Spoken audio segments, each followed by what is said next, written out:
이는 내가 사랑하는 아들, 내 마음에 드는 아들이니 너희는 그의 말을 들어라.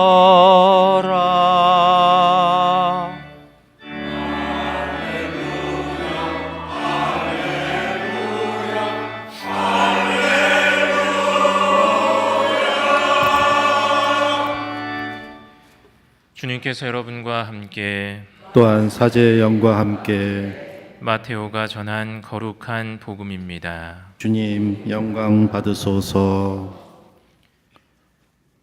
그 무렵 예수님께서 베드로와 야고보와 그의 동생 요한만 따로 데리고 높은 산에 오르셨다. 그리고 그들 앞에서 모습이 변하셨는데 그분의 얼굴은 해처럼 빛나고 그분의 옷은 빛처럼 하얘졌다. 그때 모세와 엘리야가 그들 앞에 나타나 예수님과 이야기를 나누었다. 그러자 베드로가 나서서 예수님께 말하였다. 주님, 저희가 여기에서 지내면 좋겠습니다. 원하시면 제가 초막셋을 지어 하나는 주님께, 하나는 모세께, 또 하나는 엘리야께 드리겠습니다. 베드로가 말을 채 끝내기도 전에 빛나는 구름이 그들을 덮었다. 그리고 그 구름 속에서 이는 내가 사랑하는 아들, 내 마음에 드는 아들이니 너희는 그의 말을 들어라 하는 소리가 났다. 이 소리를 들은 제자들은 얼굴을 땅에 대고 엎드린 채 몹시 두려워하였다. 예수님께서 다가오시어 그들에게 손을 대시며 일어나라, 그리고 두려워하지 마라 하고 이르셨다. 그들이 눈을 들어보니 예수님 외에는 아무도 보이지 않았다. 그들이 산에서 내려올 때에 예수님께서는 그들에게 사람의 아들이 죽은 이들 가운데에서 되살아날 때까지 지금 본 것을 아무에게도 말하지 마라 하고 명령하셨다. 주님의 말씀입니다. 그리스도님 찬미합니다.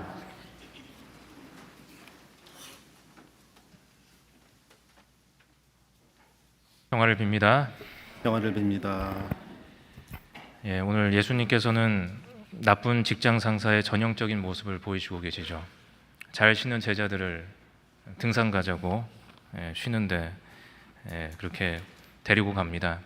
그런데 그 12명의 제자 중에서 호응하는 사람이 이 베드로, 야고보, 요한이었죠. 그래서 이 직장 생활 잘하는 사람들은 또 상사의 비위를 잘 맞춰주기 때문에 이 베드로는 이 첫째 가는 제자의 지위를 얻고 또 요한과 야고보는 예수님께 많은 사랑을 받았던 것 같습니다. 다른 제자들은 귀찮아서 안 간다고 그랬는데 이제 베드로하고 요한하고 야고보만 같이 간 거죠. 그것도 높은 산에 데리고 가셨습니다. 그리고 그곳에서 새하얗게 빛나는 옷을 입은 모습을 제자들에게 보여주십니다. 성경에 나오는 산이라는 곳은 단순히 어떤 지형이 아니라 하느님을 만날 수 있는 장소로 표현되는 곳이죠. 그곳은 세상과 떨어져서 머물 수 있는 그러한 장소입니다. 그래서 이 산에서 예언자들은 하느님을 이제 만나곤 한 거였죠. 제자들은 예수님의 인도에 의해서 산을 올라갔고 그곳에서 예수님의 거룩한 모습이 이제 그들에게 계시된 것이죠. 모세와 엘리야는 구약에서 하느님을 직접 뵙는 대표적인 예언자들입니다. 그러한 그들이 이제 예수님과 이야기를 나눴다라고 복음에서는 나와 있는데 이것은 구약에서의 예언이 그렇게 어떤 메시아를 기다리는 그러한 그들의 소망이 이제 성취되고 그들이 바랐던 메시아를 만나는 것을 의미합니다. 모세는 호렙산에서 불타는 떨기나무에 계신 하느님을 배웠을 때 너무나 두려운 나머지 얼굴을 가렸습니다. 엘리야도 자신의 목숨을 위협받았을 때 하느님의 계시에 의해서 바로 모세가 하느님을 뵀던 그 같은 호렙산으로 올라가서 거기서 하느님을 배웠던 것이죠. 크고 강한 바람이 바위를 부수었는데도 하느님은 계시지 않았고 지진과 큰 불 속에서도 하느님은 계시지 않았습니다. 그 모든 것이 지나가자 엘리야는 부드러운 주님의 목소리를 들었고 역시 모세처럼 얼굴을 가렸습니다. 하느님 앞에 얼굴을 가리고 두려워하며 하느님의 얼굴을 바라볼 수조차 없는 이들이 이제는 예수님과 얼굴을 맞대고 이야기를 할 수 있게 되는 것이죠. 이것은 예수님이 바로 계시의 완성이심을 우리에게 보여줍니다.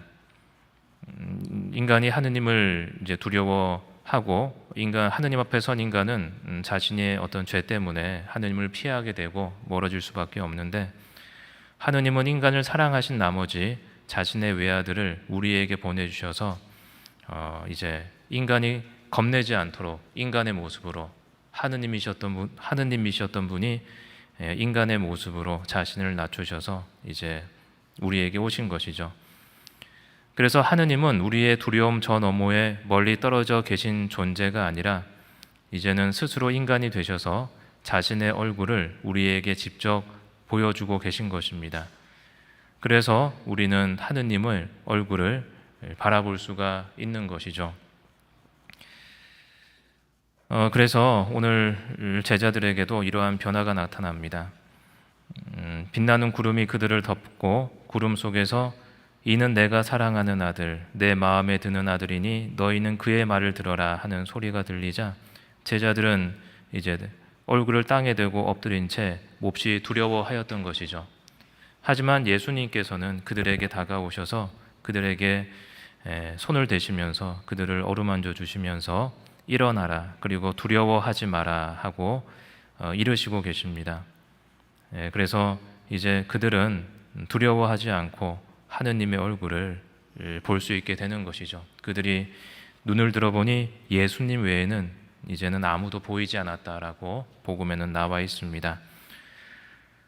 오늘 우리는 주님의 거룩한 변모를 맞이하고 있는데, 하지만 하느님은 항상 거룩하신 것이죠. 하느님께서 거룩하게 변모하신 것이 아니라 그 변모는 바로 우리 안에서 일어나는 그러한 것이 아닌가 생각합니다. 우리 옆에 평범한 모습으로 계신 하느님을, 우리가 두려워서 바라보지 못하는 하느님을 이제 우리는 제자들은 거룩하게 알아볼 수 있는 그러한 눈을 가지게 되었다는 것이죠. 예수님의 죽음으로 우리는 새롭게 태어나게 됩니다. 인간은 하느님의 모상이기 때문에 하느님을 알아볼 수 있는 능력을 가지고 있지만 우리가 지은 원죄로 인해서, 최초의 죄로 인해서 그 능력을 잃어버렸고 하느님을 알아보지 못했습니다.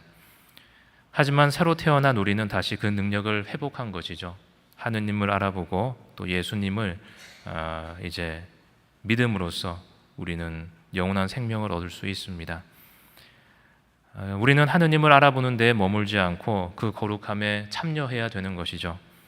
그것은 하느님으로부터 나온 인간이 하느님에 의해서 존재하고 이 땅 위에 존재하고 다시 하느님에게로 돌아감을 의미하는 것입니다. 그래서 우리는 이러한 것들을 항상 생각해야 되는 것이죠. 우리가 어디에서 왔고 우리가 어떻게 존재하고 또 우리는 어디로 돌아가는 것인가 하는 것을 생각해 보면 우리는 결코 외로운 존재가 아니라는 것입니다.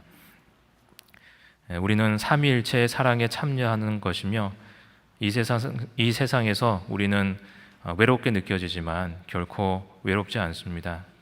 오늘 복음에서 예수님께서는 우리에게, 제자들에게 손을 대시며 두려워하지 말라고 말씀을 해주십니다. 오늘 하루 거룩하게 변모한 주님을 우리 모두 만나게 되기를 기도드리겠습니다. 모두 자리에서 일어서십시오. 우리